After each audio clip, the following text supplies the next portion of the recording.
Welcome to the video. In this video, we're going to take a look at how to add and subtract fractions that have a common denominator. If you don't already know, a common denominator is when we have the same number at the bottom of both fractions.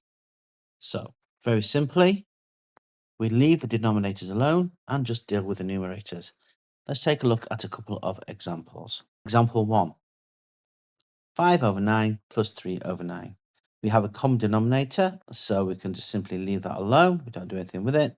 We take a look at the numerators at the top. We're going to add those two things together. We end up with 8 over 9. Example 2.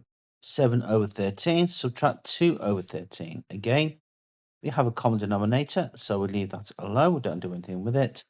We take the 7 and the 2, so we've got 7 subtract 2.